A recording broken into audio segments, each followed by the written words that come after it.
A 19-year-old man accused of murdering Gomolemo Legae has abandoned a bail attempt and asked to remain in custody. Karabo Bahurutshe allegedly raped, stabbed and set alight 18-year-old Gomolemo Legae at Ramosadi village near Mahikeng in the northwest.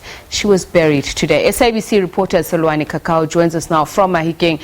Salwani, a very good evening to you. Tell us a little bit more about the appearance in court and abandonment of a bail application. Good evening, Tsepiso. In court this morning, the accused, Karabo Bahurutshe, did appear, and he said that he is choosing not to be out on bail. He was saying that he wants to be remanded in custody, but he did not give any reasons or explanations as to why.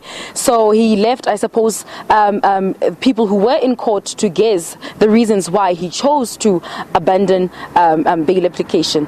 And in court, we also saw quite a number of people who were there, particularly or especially women who were saying that when is this going to end? When will women not be abused anymore in the country? And we're also hearing different women saying that it's a high time that the South African government brings back the death penalty. That's what came out in court this morning. But also I can tell you that the accused seemed rather shockingly calm this morning. He didn't really seem like somebody who was panicking or nervous about the serious charges that he is facing. Remember, he is facing a charge of murder and another charge of rape. Tsepiso. Now, Selwane, as we can see the visuals there of the funeral taking place for Gomolemo, apparently due to the severity of her injuries, her body burnt to such a point that it can't ice in the mortuary. The community obviously very angry about this. Could it be the reason why the accused is refusing to get out on bail? Without speculating, Tsepiso, it's very much possible, because he was hearing in court some of the people, the community members, were saying that they want him to be released so they can take the law into their own hands to see what justice they will give to Gomolemo Legae. And maybe that is one of the reasons why, if not the main reason why he chose to abandon bail. Tsepiso.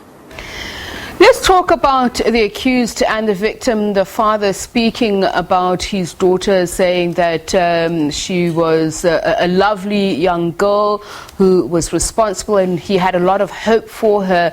And according to reports, the accused dragged her off while she was walking home. Is it evident whether or not they knew each other, whether there was some kind of relationship, formal or otherwise, between the two of them? You know, Tsepiso, we managed to speak to the father of the deceased this morning, and he was saying exactly what you are saying, that it is so unfortunate that her daughter has, died in this manner. He was saying that he was hoping that she would be the one who would bury him one day. And we're also able to speak to the victim's friends, who were saying also that he was such a bubbly girl, and we understand that what happened on that day is that they were out the previous night, them as a group of friends, to a local tavern, and on their way coming back, she decided to go alone, and that's where he got attacked. But also the friends were saying that the perpetrator is the person that they all knew very well, including the victim. In fact, he was one of their friends. That's what the friends were saying. And they were also saying that a few minutes prior to the attack, the suspect was keeping a close eye on the victim the whole night when they were at that social place. And he was also saying words like, I have a target, and that after committing the crime, he said to them that he is not done, they will be next. That's what the friends were telling us today, Tsepiso. All right, thank you very much, Kakao, our reporter speaking to us from Mahikeng. Time now for your sports.